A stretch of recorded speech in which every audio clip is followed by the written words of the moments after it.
এবার ইরানের বিরুদ্ধে সরাসরি যুদ্ধে জড়ানোর প্রস্তুতি নিচ্ছে যুক্তরাষ্ট্র।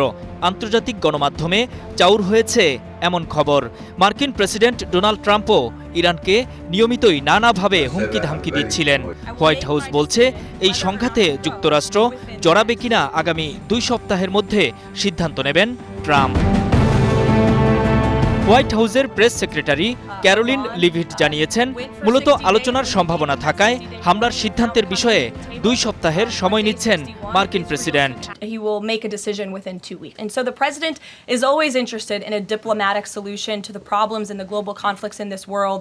Again, he is a peacemaker. Iran Israel সংঘাত শুরু হওয়ার 1 সপ্তাহ পর পশ্চিমা দেশের নেতাদের সঙ্গে আলোচনার টেবিলে বসছে ইরান। সুইজারল্যান্ডের জেনেভায় যুক্তরাজ্য, ফ্রান্স ও জার্মানির পররাষ্ট্রমন্ত্রী এবং ইউরোপীয় ইউনিয়নের কূটনীতিকদের সাথে আলোচনা করবেন ইরানের পররাষ্ট্রমন্ত্রী আব্বাস আরাকচি। ইসরায়েলি হামলা বন্ধ ও ইরানের পারমাণবিক কর্মসূচি নিয়ে আলোচনা করবেন তারা। ফরাসি পররাষ্ট্রমন্ত্রী জিন নোয়েল ব্যারট জানান, এই আলোচনার লক্ষ্য পারমাণবিক ও ব্যালিস্টিক ক্ষেপণাস্ত্র কর্মসূচি থেকে ইরানকে দূরে রাখা।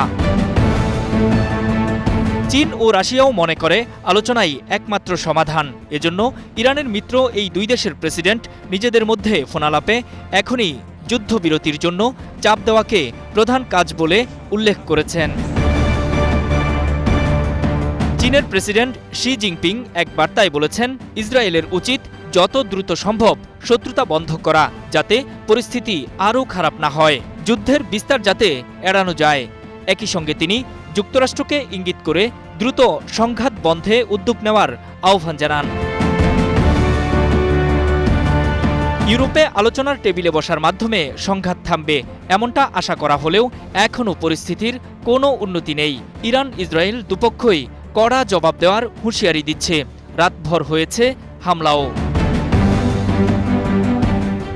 নূর মোহাম্মদ, স্টার নিউজ।